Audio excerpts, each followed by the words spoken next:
Baiklah, Assalamualaikum warahmatullahi wabarakatuh. Hari ini Bapak akan menjelaskan tentang perawatan paliatif dan terapi komplementer pada pasien HIV/AIDS.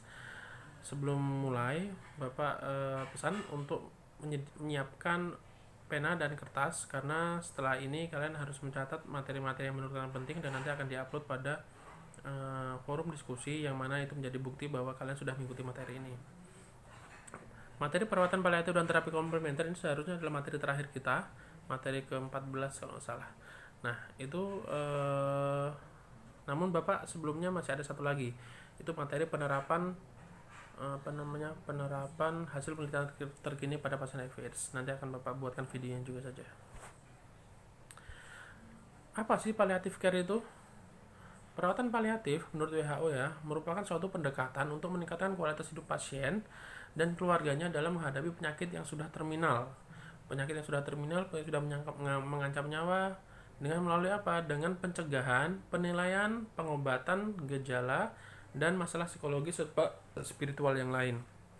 Jadi di sini pasien perawatan paliatif itu sudah fokusnya bukan untuk mengobati, tapi fokusnya adalah untuk mengatasi gejala-gejala yang dihadapi pasien. Jadi karena pasien yang sudah istilahnya sudah penyakit terminal, sudah penyakit istilahnya sudah nggak ada kemungkinan untuk sembuh, itu kita pikirannya sudah nggak harus berusaha terus untuk menyembuhkan, tapi bagaimana cara pasien ini meninggal dengan tenang, gejalanya sudah dikurangi, sehingga pada saat meninggal tuh memang benar-benar dengan damai seperti itu.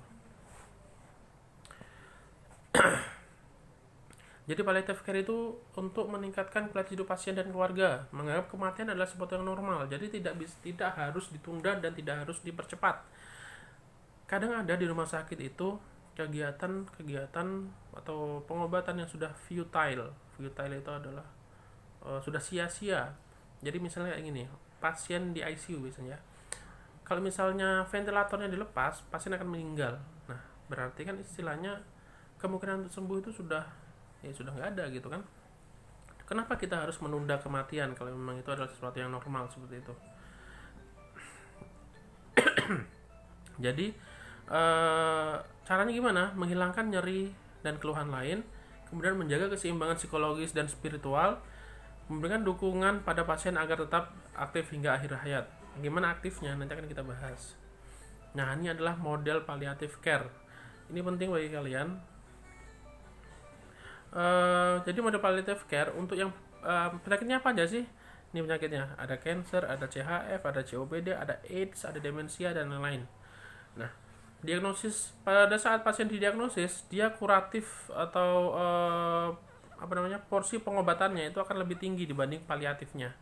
Ini paliatif nih. Nah, pada saat dia didiagnosa pertama, dia harapannya adalah prognosisnya prognosisnya makin besar. Misalnya pasien didiagnosa kanker stadium 2 atau stadium 1, itu dia kuratifnya akan lebih tinggi karena kemungkinan sembuhnya masih tinggi. Nah, pada saat dia kelamaan kuratifnya akan semakin lama semakin mengecil porsinya. Yang semakin besar apa? Semakin besar adalah versi paliatifnya.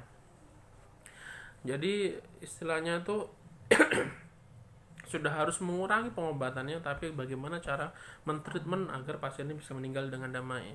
Nah, kemudian diletakkan di hospice. Karena hospice ini mungkin di Indonesia masih tabu, karena hospice ini kayak gini, sebuah rumah perawatan yang mana dia itu dalam sebuah rumah perawatan itu sejenis penyakitnya. Misalnya kayak gini, sebuah rumah perawatan kanker. Jadi pasien kanker stadium akhir semua di situ. Jadi istilahnya tuh bagaimana pasien bisa aktif di akhir hayat dengan tetap melakukan aktivitas-aktivitas yang ada di rumah perawatan itu.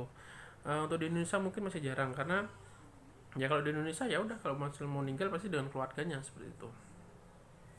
Kemudian di sini adalah perawatan akhir hayat setelah pasien meninggal, masih termasuk dalam perawatan paliatif. Di sini biasanya yang kita treatment adalah keluarganya.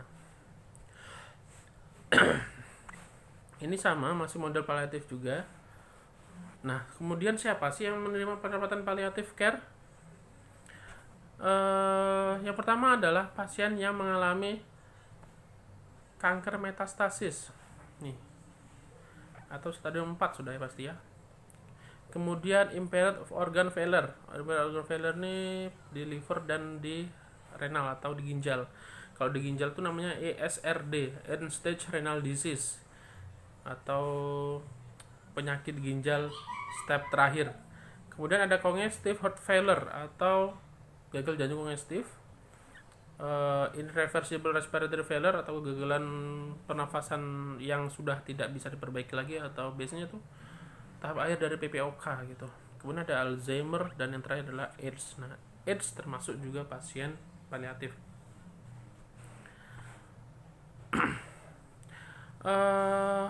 Apa sih terminal illness itu? Ini adalah sebuah penyakit yang sudah tidak bisa diobati. Udah. Karakteristiknya bagaimana? Karakteristiknya dia adalah penyakit yang sudah tahap lanjut. Ini. Kemudian tidak bisa diobati, tahap lanjut, dan progresif dia penyakitnya. Jadi istilahnya tiap hari, tiap minggu dia akan bertambah buruk kayak gitu. Treatmentnya adalah untuk apa? Treatmentnya dia sudah berkurang secara spesifik efeknya gitu. Kemudian prognosisnya sudah semakin kecil, gejalanya sudah multifaktor, severe, different by disease. Jadi istilahnya sudah komplikasi lah kayak gitu gejalanya.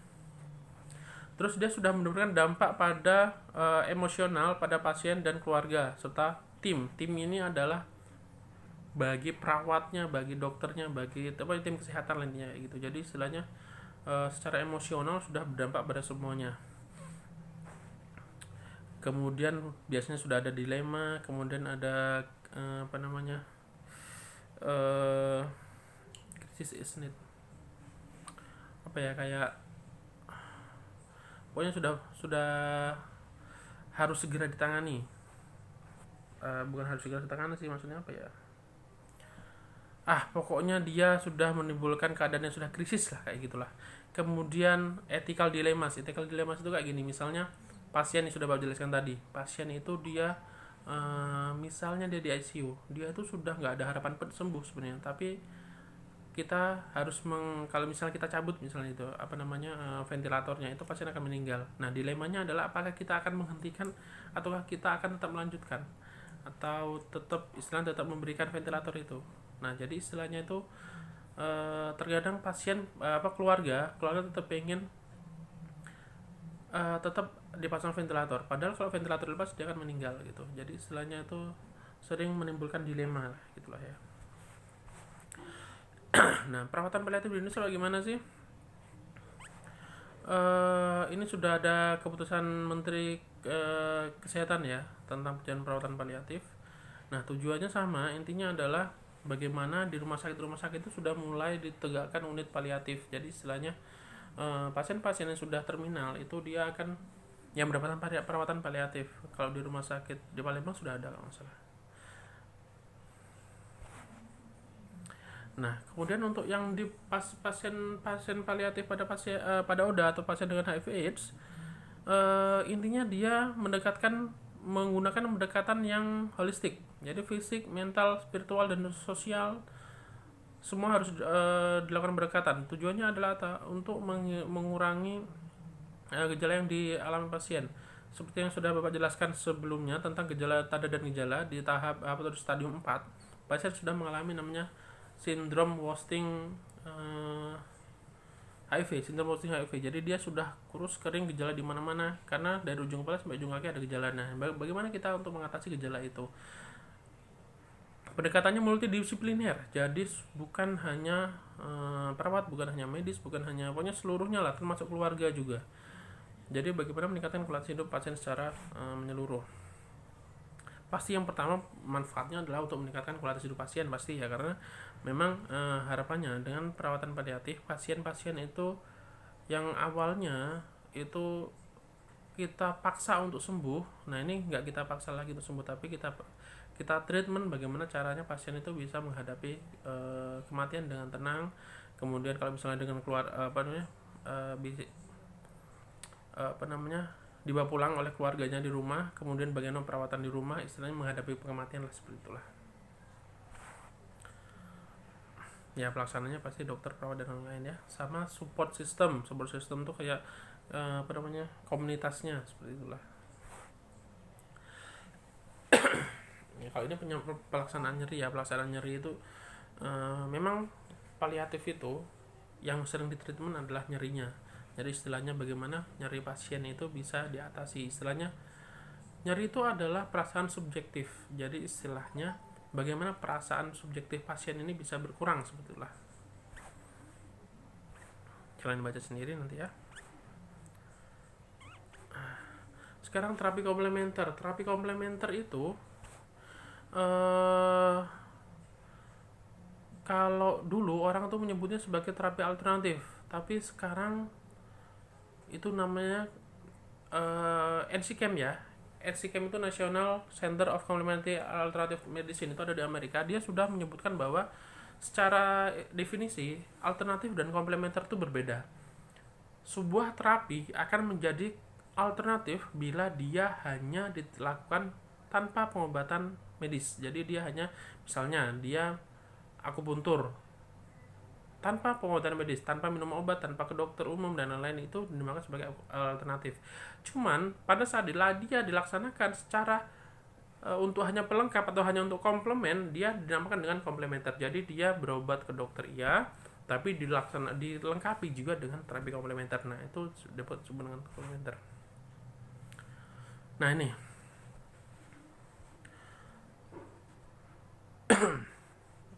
untuk saat ini namanya adalah integrative health. Jadi dia akan menjadi komplementer bila dia dilaksanakan dengan pengobatan konvensional atau pengobatan secara umum, dokter secara umum. Tapi apabila dia dilaksanakan sendirian atau dia nggak ada obat yang lainnya, hanya akupuntur aja gitu atau hanya jamu saja gitu, itu dinamakan dengan terapi alternatif. Nah, domainnya ada berapa? Domainnya ada 4. Yang pertama adalah mind body intervention, kemudian biological base, kemudian manipulative and body based method, dan energy medicine. Jadi istilahnya itu yang pertama itu adalah mind body intervention. Jadi pikiran kayak treatment yang untuk pikiran dan tubuhnya. Kemudian biologically based, jadi kayak obat-obatan tradisional atau jamu dan lain-lain gitu. Kemudian manipulative and body based method, ini kayak pijit, akupressur, nah itu. Kemudian energi medicine. Nah, energi medicine ini menggunakan energi, biasanya dia pengobatan Cina tuh yang kayak qigong, kemudian kayak tai chi, reiki dan lain-lain, itu termasuk pengobatan dari energi medicine. Nah, terapi komplementer dalam keperawatan, boleh nggak perawat itu melaksanakan terapi komplementer? Jadi sudah sering dibahas ya sebenarnya ini ya. Kalau kita melihat NIC, Nursing Intervention Classification, atau ya pokoknya NIC lah, itu banyak terapi-terapi yang bisa diterapkan oleh pasien. Misalnya apa? Terapi musik, itu kita bisa memberikan terapi itu. Kemudian terapi apa lagi? Pijit atau masas, itu kan termasuk terapi komplementer. Kemudian guided imagery atau imajinasi terbimbing, itu juga termasuk perawatan paliatif, komplementer maksudnya gitu. Perannya apa ya? Jelas perannya adalah untuk mengurangi atau memberikan pelengkap pada perawatan yang diterima pasien. Jadi misalnya, dan juga memberikan memberikan pendidikan juga ya, karena ini banyak di luar itu orang itu kalau misalnya sudah ngerasa ya, kalau misalnya mereka mau pengobatan pengobatan alternatif saja itu sudah dianggap cukup gitu. Misalnya harusnya itu menjadi komplement saja atau pelengkap saja, karena terapi pelengkap itu dia tidak akan bisa berdiri sendiri, dia perlu dengan terapi-terapi yang lainnya gitu. Nah, jadi termasuk doa pun doa adalah termasuk terapi komplementer juga ya, jangan salah juga ya, karena doa itu termasuk energi ya, kayak kayak kepercayaan gitulah ya. Jadi istilahnya karena banyak orang yang dengan berdoa itu istilahnya hatinya dengan tambah tenang. Nah, itu termasuk adalah efek dari terapi komplementer juga.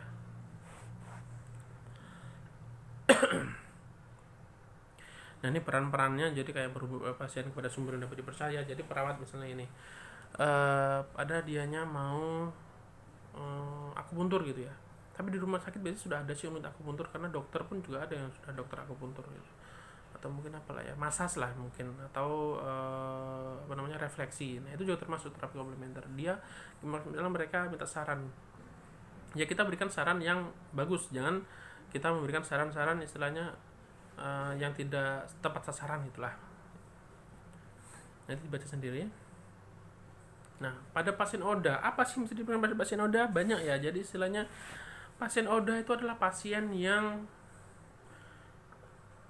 kalau yang awal ya, itu stresnya sangat tinggi. Kemudian keinginan bunuh diri itu akan sangat tinggi. Jadi istilahnya sudah dianggap orang yang, ya karena sudah Bapak jelaskan berkali-kali ya, bahwa penyakit HIV atau AIDS ini merupakan penyakit yang stigmanya sangat tinggi di Indonesia. Jadi pada saat dia diagnosa AIDS gitu, dia akan, ya rasanya dia sudah menjadi sampah masyarakat lah gitulah. Dia sudah tidak bisa ngapa-ngapain, istilahnya orang takut dengan dia gitu. Itulah kenapa kita sangat hati-hati dalam menghadapi pasien AIDS ini, ODA ini, karena stigmanya sangat tinggi. Kita harus menjaga, benar-benar menjaga rahasianya gitu. Nah, gimana treatmentnya? Treatmentnya adalah bisa dengan, kalau yang bisa ya, itu adalah hipnoterapi. Hipnoterapi itu adalah dengan istilahnya mind body intervention ya, termasuk itu ya. Gimana kita itu bisa mengubah mindset pasien yang awalnya bahwa penyakit ini itu penyakit yang sangat, ya penyakit yang sudah tidak bisa diobati, atau penyakit yang sudah menjadi sampah masyarakat dan lain-lain. Itu bagaimana cara kita mentreatment agar si pasien ini menerima penyakitnya gitu. Banyak kok yang sudah menerima dan banyak yang sudah sembuh, walaupun memang secara diagnosa dia tetap penderita HIV/AIDS. Atau kalau di rumah sakit itu kita nggak sebut dengan HIV ya, namanya B20. Itu menjadi itu kalau harus kalian hafalkan. Diagnosa B20 ini diagnosa yang ada di ICD.